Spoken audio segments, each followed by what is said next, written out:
Hey guys, welcome to DNZGaming. Zach and I are here. We're going to be bringing you some of the what we think are some of the strongest all-around spells in the game right now. Yeah, we try to avoid archetypes or certain deck-specific spells. We try to just pick out spells that are good in a variety of decks.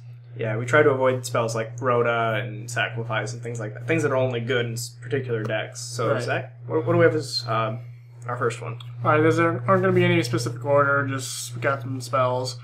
First one we're going to talk about is Book of Moon. It's been limited for quite a while now.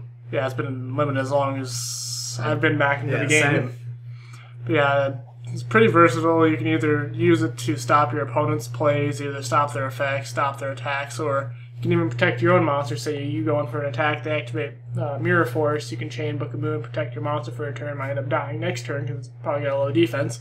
But it does have that protection factor and also that play-stopping factor. You know, I've never noticed, but it actually has the alternate art for Monster Reborn below the moon. Oh yeah, it does. Probably like just one of the Egyptian symbols that are on a lot of the cards. It's interesting.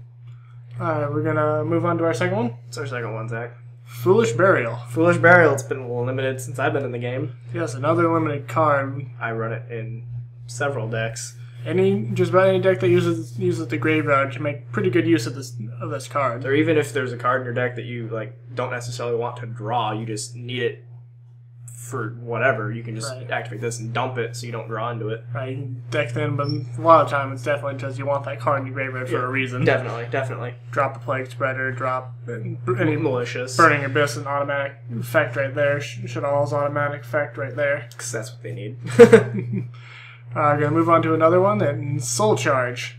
This card can turn duels around with one card. Yeah. Remember when it was at 3? Yeah, that was stupid. Remember, X-Sabers were a huge thing when this card was at 3. Yeah, you just keep on making Gothams and discard your opponent's entire hand, and basically the game's over at that point. They don't have any... Okay, I'm going to draw one card. Regeki. Wait, that wasn't legal yet. Yeah, it can be costly and you can't use your battle phase. Or sometimes you don't have enough life points to actually make use of this card. You only can bring one monster, or not even any monsters back without destroying yourself. But if you get this, say they just wiped your board, but they haven't actually hit you yet, you draw into this, you should probably end the game right there or within a few turns afterwards. Or you can use it to overextend and go just make ridiculous combos, especially like in something like Quasar.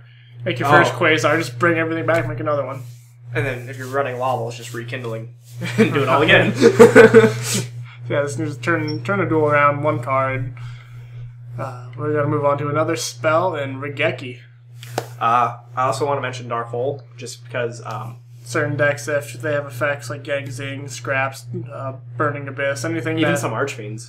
Yeah, any cards that get pluses off of their own cards being destroyed, Dark Hole can sometimes be a better card. But Regeki is probably the overall better in more decks, because some decks like their monsters on their side of the field. Like Senju's.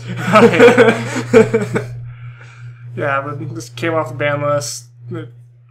People didn't think it was going to make much of a play, but top tier decks are still using this. Yeah. I mean, there's not really a reason not to run it. Like if you're running 37 cards with triple upstart, pull one of those upstarts out. Now you got a Regeki. If your opponent is running monsters, this is a good card.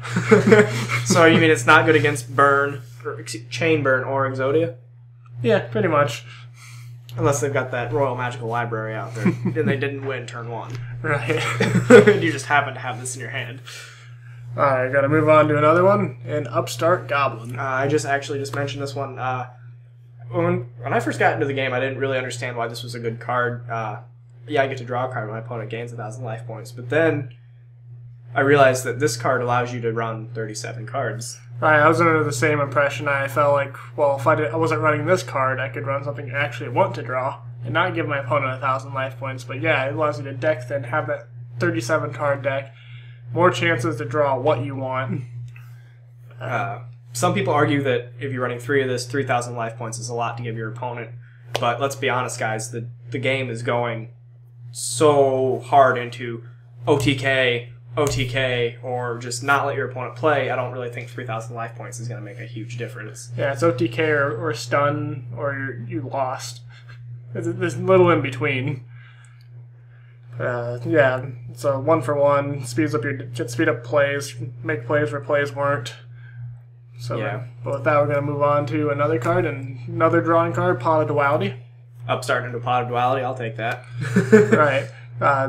Some decks, this may hurt a little bit because you don't get to special summon, but if you're using a deck that doesn't special summon, that's great. If you're using a deck that does special summon, say you start with an unfavorable hand, you wouldn't have been able to do anything anyway. There's one deck you definitely shouldn't run this in, though.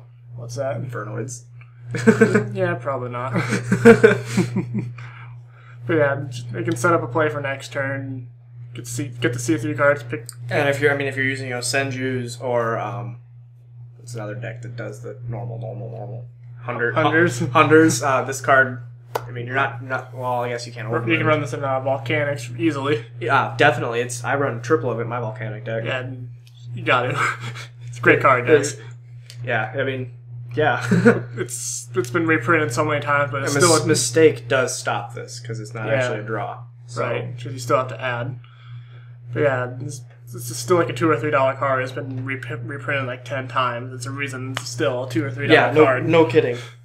Yeah, we're gonna move on to the next one in Dimensional Fissure. This can break.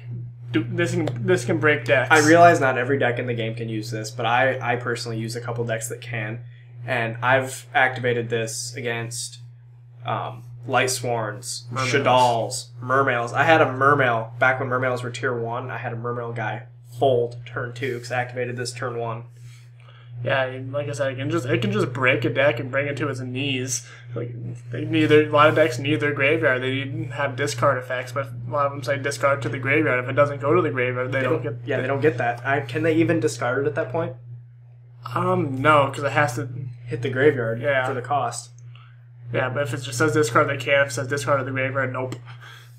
Yeah, I mean, it's limited. It shouldn't be limited, but it's limited. I think it could sit at 2. But Konami's not going to win it like that. It would hurt their tier 1 decks too much. Yeah, God forbid the tier 1 decks not rule like 100%. Necros! Moving on to the next one in Forbidden Lance. I don't see this as much as I did a couple years ago. I used to see it all the freaking time, and it ticked me off. Every time I ran it didn't work. Yeah, people are running 3 of this.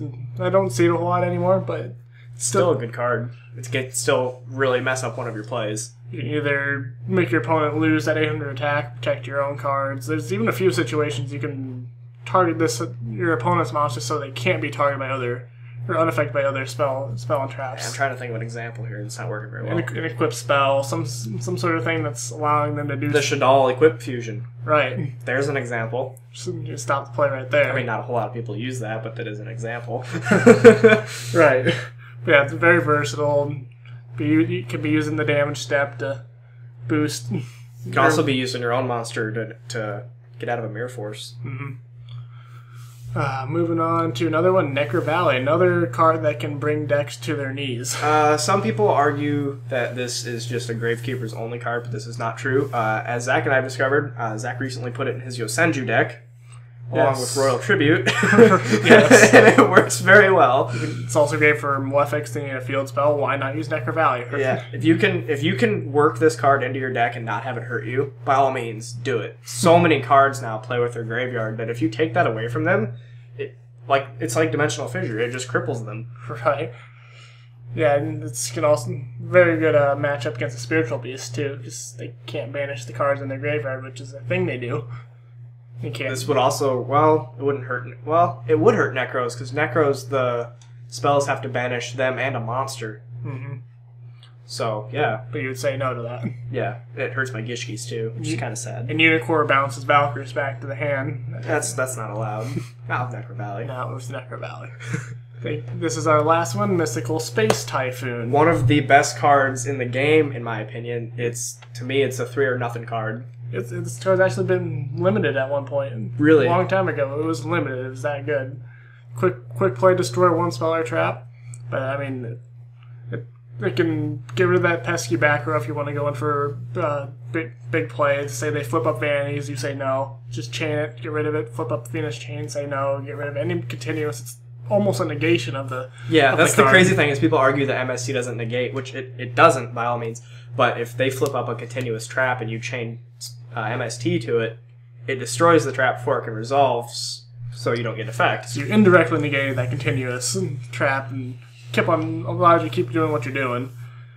Yeah, and it's also good against new pendulum scales. You can, that's like when they go to pendulum summon, you can. It's not a chainable effect. It's not a chainable effect. No. Well, when they activate, like say they activate Scout's effect, you can chain MST, destroyed their Scout, and they paid 800 life points, and they didn't get the search. Yeah, very versatile. My favorite card in the game. Zach always runs 3 every deck. It hurts me not to. He once built a deck and forgot about it, and we were dueling, and he's like, I gotta look through this. Something doesn't feel right. Like he could feel that he wasn't running 3 MSTs. I could feel it in my heart. It just wasn't there. But anyway, that's been. I think we had 11 spells to you guys. Great spells in the game. If you guys have any other suggestions, by all means, like again, that are just all around versatile and strong, give us a comment. I'd like to know what you guys think. We are maybe doing another one of cards that are a little bit more archetype and deck based. We'll also probably do like traps, monsters, and hey guys, if you got any like deck replays, please send them to us. We'd love to share with the world, and it'll help our channel out. Yeah, come on guys, give us some replays. Anyway, this has been DNZGaming, and we hope you join us for more. Yeah, see you guys.